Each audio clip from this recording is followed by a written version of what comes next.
I bought this Nintendo Switch 2 just to play Pokopia. Totally kidding. Welcome back to the channel, guys. TechLift here. Today I'm going to be unboxing my first ever Nintendo Switch 2. Let's go ahead and jump straight into it.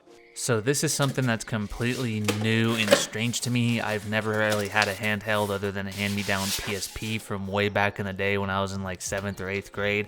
So getting a handheld was definitely something that I wanted to check out in 2026. And I know there's tons of, reviews and raves about, the Steam Decks and all that. Literally, I just wanted something classic and kind of playful, so that's why I went with the Switch 2. Now, I did get this bundle from Costco, 90-day return policy, so I could kind of try it out and see if I could keep it. Now, this is mainly for my wife / myself to kind of tinker with, but right off the bat, guys, I got a bundle that came with a 256 megabyte SD card, so some extra storage, and then a year of online plus the expansion packs, which I knew I needed because I was going to be getting the Legend of Zeldas. And your boy's a bargain hunter. I picked up the Legend of Zelda for like 30 something bucks at Walmart, and then obviously the expansion packs are free with that little membership my bundle came with. So clutch come up right there. Now, first initial impressions, unboxing everything, package was super nice. I was kind of impressed by it. And then the Joy-Cons, man, like right off the bat, kind of holding a different style controller, very texturized and feel good. They don't really feel cheap or wonky. Super impressed with that. And then the screen panel itself, super well made, kind of like, textured and, scratch proof screen, just like resistant material, something that you would expect with a handheld considering you're literally hands-on with it every single day. This thing is touchscreen too, which I was definitely impressed by. And then the control is super simple. You have a power button, volume buttons, a headphone jack, a charging port / display port, and then you have the actual disc, game little insert there. And right off the bat, guys, the setup was super easy. UI was super clean, super high tech. I really enjoyed it, but it still kind of kept things very simple, which is kind of what you'd expect from a handheld. I really loved the tutorials on kind of how everything works, being a first time handheld / Nintendo Switch user / purchaser. So I really enjoyed that. The only gripe I had was the fact that there's like a controller game that's like not included, and it's like $10. Definitely take notes from PS5 having that Astro Bot included and kind of getting the feel of the haptic feedback triggers. Now, right off the bat, guys, that expansion pack came with the Nintendo 64 just like catalog, and right off the bat I booted up Mario. This was the first ever video game I ever played as a kid when I was like 4 or 5. Super nostalgic feels, and this is exactly the vibe that I got this Nintendo Switch for. Super happy, and I definitely see myself putting some use on this thing, especially for those more casual chill days or days traveling, days away from the house. This thing's gonna be awesome.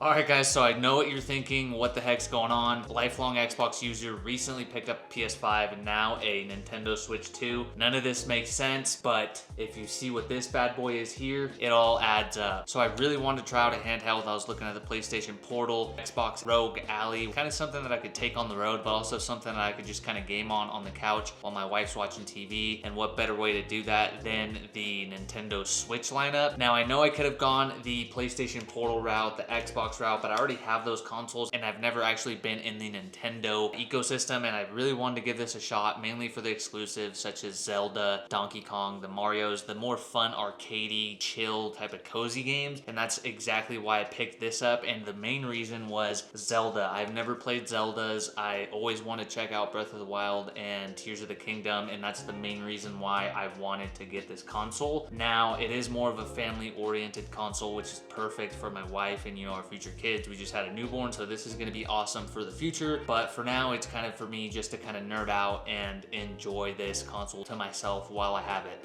Now, right off the bat, guys, I would have never thought that I would have gotten a Nintendo system or Switch, but I did have a little handheld thing that adapted to my phone, the Backbone, which you guys will probably find on the channel, and I did enjoy the handheld gaming on the phone. I wanted something kind of more dedicated, and right off the bat, guys, a dedicated console that's handheld is kind of crazy to me. The power this thing can output, the games you can play, and then also hook it up into HDMI, play on like a really nice TV, get some good frame rate, some good quality. It was kind of a 2-for-1. Now, this thing does go 1080p. I believe it goes like 120 hertz on here. I'm not 100% sure. Don't fact check me on that. As long as it's kind of 4K and looks good, I'm usually cool with it. But even though this is 1080p, I can still tell that it's really high quality. I don't really wish that I want or need more. Now, if I do want a little crisper picture, then I can just hook it up to the TV, HDMI HDMI, and we're good to go. I haven't done that yet, being fully transparent. I've only had this thing for maybe like 5 days, and in those 5 days I've already started to really like this thing for different purposes. Now you're probably wondering, hey, you just got a PlayStation 5, you've always been on the Xbox Series S. Each little console here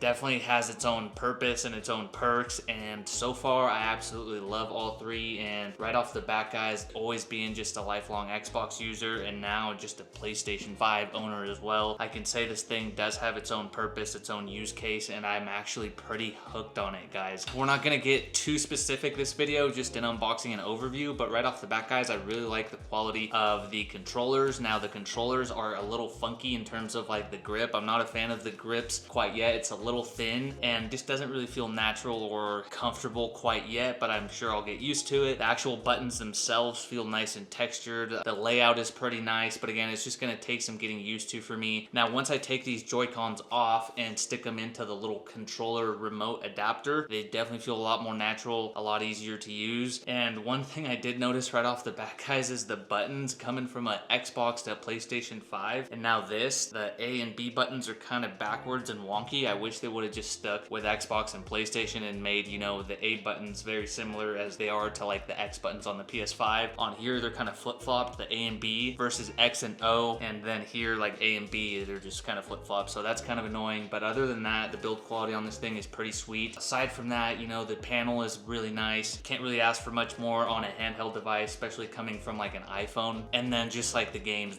in general look absolutely amazing. They look beautiful. On this, I can only imagine what they're gonna look like on my 4K TV. And on top of that, just like the Nintendo classic exclusives that I've always wanted to play. There's always times where, man, you just kind of wish to be able to play them, but you know, just dropping that much money doesn't make sense. Well, this year I finally bit the bullet and just went for it, mainly to kind of give you guys some insight and help you guys try some new stuff. As you guys know, I've been trying a lot of new stuff this year, and so far, absolutely no regrets. The gaming experience on this is super awesome. If I need to take a little break from something, just get a quick game session, kind of just like de-stress, you know, unwind and get off social media, off screens. Even though you're still on a screen, at least you're kind of stimulating your brain a little bit. It's been super helpful for me. So having these three consoles can seem a little bit like overload or consumerism, but I don't really look at it that way. I definitely feel like each one has a purpose and I like it for different things. And right off the bat, my Xbox Series S, that's continuing to be my multiplayer kind of just king. PlayStation 5, more of those like graphically nice story mode, single player, maybe co-op games with my wife. That's the PlayStation 5, and that's just my entertainment hub in general. I watch YouTube, Netflix, whatever it is. And then the Nintendo Switch, man, that's whenever the TV's occupied. I don't feel like sitting at my desk. I'm literally just gonna jump on the couch. I have a plenty capable handheld gaming machine. And on top of that, I have like the Nintendo exclusives that are also family oriented. I can play games such as Overcooked, Mario Kart, It Takes Two, those types of like co-op kind of cozier type of games on the Nintendo Switch. Throw it up on the TV, have like a family game night, chill on the couch, game a little bit, whatever it is. I definitely have already found a purpose for this thing. I'm already hooked. And believe it or not, I'm still playing like all three consoles because I'm in different moods. Sometimes I don't want to be super stimulated before bed, so I kind of just jump on the Switch, get a little kind of cozy vibe, kind of mindless gaming going on. Other nights I'm like super engaged, don't mind if I go to bed a little later and I'm playing Arc Raiders on the Xbox. Other nights I kind of just want to grind through like a story type of game, and that's going to be the PlayStation, and then I can, you know, watch a show, Formula One, whatever it is.